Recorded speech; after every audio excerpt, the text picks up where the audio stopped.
Okay, before we get started, a quick disclaimer. So, whatever the cost I'll be telling in this video, it's not something that we spend to the T every month. It can vary, it can be less, it can be more. I am giving you just a general idea of what a couple is likely to spend if they are living around the GTA region, for example, Mississauga, Brampton, or Toronto, around that area. If you are living in Calgary, Alberta, Saskatchewan, British Columbia, or any other province, of course, the cost will vary. So please keep that in mind. And secondly, expenses, monthly expenses, totally depends on your spending habits, your eating habits, and a lot of other things. So please keep that in mind that this is only for those if you are a couple, if you are vegetarian, if you are living around the GTA region. So without any further ado, let's get into this video. Hi everyone, my name is Manvi Sharma. Welcome to my channel, and today we are going to talk about expenses. Now let's all admit it all together. Canada is an expensive country. Now, if I talk about 2017 and if I talk about 2023, things have changed a lot. Recession is there, inflation is high, and a lot of things have changed. Now why I'm talking about 2017 is because that's when I started researching about Canada. I was checking the cost of living, the rent and everything, and तब से लेके अब तक अब मैं देख रही हूँ बहुत ज़्यादा डिफरेंस आ गया है. तो इसीलिए मैंने सोचा कि आपने बहुत सारे यूट्यूबर्स की वीडियो पहले देखी होंगी कि मंथली एक्सपेंसेस क्या होते हैं, but now things have changed. So I thought of making this N updated video for you guys. If you're planning to come here as a couple this year or next year, what you can expect. So without any further ado, let's get into it. तो सबसे पहले आपका जो rent जाता है, सबसे like big portion of आपका income जाता है, वो आपका जाता है रेंट में, you guys. Now rent totally depends in what kind of accommodation you are living. So here there are three kind of accommodation. We have basement, we have condo, we have a main house. Now basement may for 1 BHK you can expect to spend between $1,500 to $1,600 a month. Now this is in Canadian dollars. Now there are some accommodation which have 2 rooms and they still have 1,500 or 1,600 a month rent, but क्या होता है वो बहुत छोटे छोटे rooms बना देते हैं, तो इसलिए मैं उसको इंक्लूड ही नहीं कर रही हूँ. कई बार बहुत लकी होंगे आप जो आपको 1,600 या 1,500 में 2 BHK मिल जाए, but now days what I can see is 1 BHK basement $1,500 to $1,600 का चल रहा है. So this is what you can expect. Now if I talk about condor, condo may you can expect to pay $1,800 to $2,200 a month, and for the house you can expect to pay $2,200 to $2,700 a month. तो आपने देखा कितना बड़ा chunk of income हमारा rent में ही चला जाता है. तो यहाँ पे रेंट बहुत ज़्यादा एक्सपेंसिव है, वो इंक्रीज़ हो गए हैं बिकॉज 2017 में I remember it was around 1,300 or 1,200 for a basement. Yeah, I still remember, but now look at this rent, and I don't know if it is likely to go up in the next years, but this like as of now, this is what you can expect to pay. Now let's talk about grocery.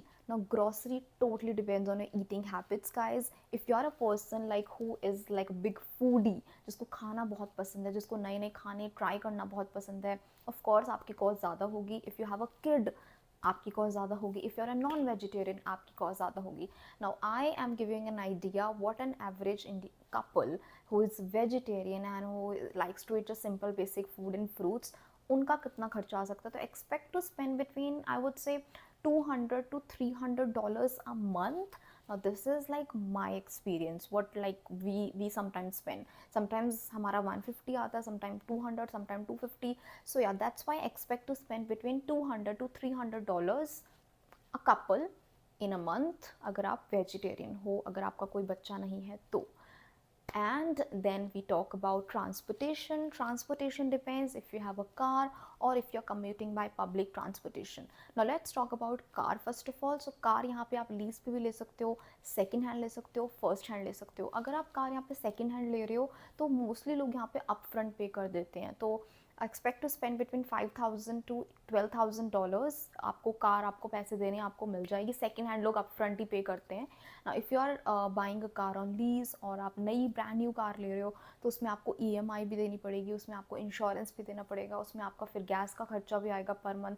तो इसीलिए इन सबको मिला के expect to पे around $700 to $800 a month for the car, जिसमें आपका $300 तक तो आपकी EMI आ जाती है. देन $250 to $300 के बीच में आपका इंश्योरेंस होता है, उसके बाद आपका पर मंथ गैस का खर्चा होता है, डिपेंड आप कितना कम्यूट कर रहे हो, तो इसीलिए टोटल मिला के $700 to $800 अ मंथ आपका कार का खर्चा है यहाँ पे.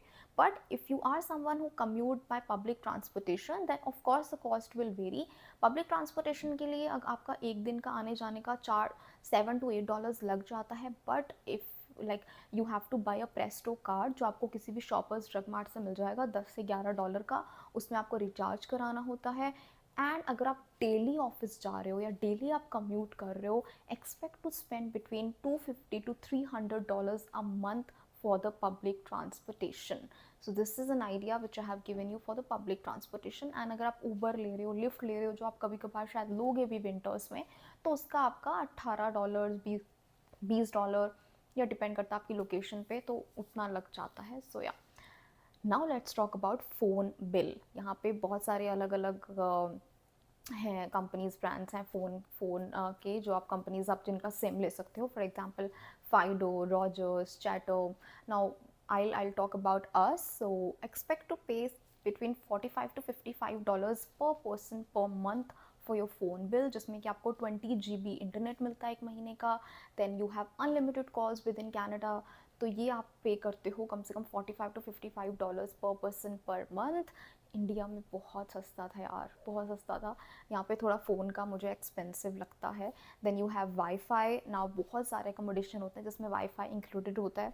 अनफॉर्चुनेटली हमारा नहीं है. सो एक्सपेक्ट टू पे $25 to $30 a month for the wifi if it's not included in your accommodation. Then you have cable TV. Now if you like to watch Indian channels, Indian shows, Indian series and everything, like अगर आपको Indian channels चाहिए तो यहाँ पे लोग IPTV होता है शायद, उसका लगवाते हैं केबल. उसके लिए आपको पर मंथ कम से कम $15 से $20 या आई थिंक $25 इतना आपको पर मंथ खर्चा आता है. तो ये आपका सारा फ़ोन, इंटरनेट, वाईफाई वो सब हो गया. Now let's talk about the expenses of eating out, movie tickets and other miscellaneous expenses. इससे पहले जितने मैंने खर्चा आपको बताया, that is a fixed expense that you will spend every month. इसमें कुछ कम ज़्यादा हो सकता है, but that is a fixed expense. Now let's talk about variable expenses, miscellaneous expenses, जिसमें कि if you are planning to go out in a restaurant, if you are going to watch a movie, if you are attending any event, a concert. Now these are the kind of expenses which depend on you guys. Now if I talk about us, we don't like to go out and eat in a restaurant. We are a kind of people who like to eat घर का खाना. मुझे बाहर जाके खाना खाना नहीं पसंद. Same with my husband.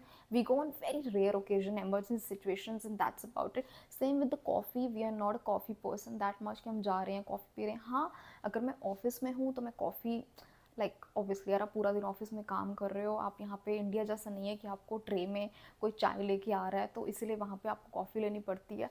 Although we have coffee machine in our office, but I don't like that coffee that much. So sometimes I do buy coffee from Tim Hortons or Starbucks. So expect to spend between like $4 $3 to $4 for a coffee.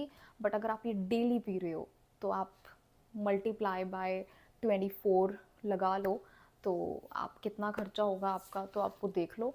But yeah this is also something like very miscellaneous expense. And for the restaurant, if you are going to eat in restaurant, पर visit आपका कम से कम आई would से $15 to $20 तो आपका कहीं नहीं गया रेस्टोरेंट में. लाइक इतना तो आप खर्चा करके आते ही हो अगर आप पर विजिट जा रहे हो. Same with the Uber and Lyft. If you are taking Uber Lyft, उसका अपना अलग खर्चा होता है. यहाँ पे बहुत सारे इवेंट्स होते हैं गाइस. यहाँ पे हैलोवीन इवेंट्स होते हैं, दिवाली इवेंट्स होंगे अभी, and then you have lot of summer events. तो उसका एंट्री टिकट होता है. तो एंट्री टिकट यहाँ पे कम से कम $15 से $30 के बीच में आता है. कईयों का $15 होता है, कई में 20, कई में 25, तो वो भी एक अलग खर्चा होता है. तो and then if you are someone who like to watch movies, then you can save some money with the Scotia Bank. If you are coming, you can open your bank account in Scotia Bank. They give you Scene card, जिसमें कि scene points बनते हैं, और उस points को use करके आपको काफ़ी डिस्काउंट रेट पे आपको टिकट्स मिल जाती हैं. इसलिए हम जब मूवी देखने जाते हैं तो हमें कम से कम $7 to $8 टुगेदर हमारा खर्चा आता है मूवीज़ का, तो वो बच जाता है. बट एक्चुअल में मूवी की टिकट यहाँ पे कितनी होती है मैं भूल गई हूँ. मैं यहाँ पे कहीं पे लगा दूँगी ताकि आपको एक आइडिया हो जाए कि what you can expect to spend if you don't have a Scene point और एनीथिंग. आप कितना स्पेंड कर सकते हो. ये वो एक्सपेंसेस है जो आपके ऊपर डिपेंड करते हैं. like how much you are willing to spend on it. So yeah, that's about it you guys. I think I have given you a general idea. Now इस वीडियो को मैं ज़्यादा complicated नहीं बनाना चाहती थी. I didn't want to make it like complicated for you guys. I just wanted to give you a general idea, मोटा मोटा ऊपर ऊपर से, so that if you are planning to come to Canada, आप थोड़ा mentally prepare होके आओ, आपको पता हो कि आपका कितना खर्चा आ सकता है यहाँ पे. तो इसीलिए मैंने ये वीडियो बनाई थी. But if I may have missed something, which I think I might have, then you can let me know in the comment section. If you have any other suggestion, you can also let me know. Follow me on Instagram and let me know how you like this video. If you want to know something more, like, you can just let me know. I'll see you in my next video. Till then, bye, take care of yourself.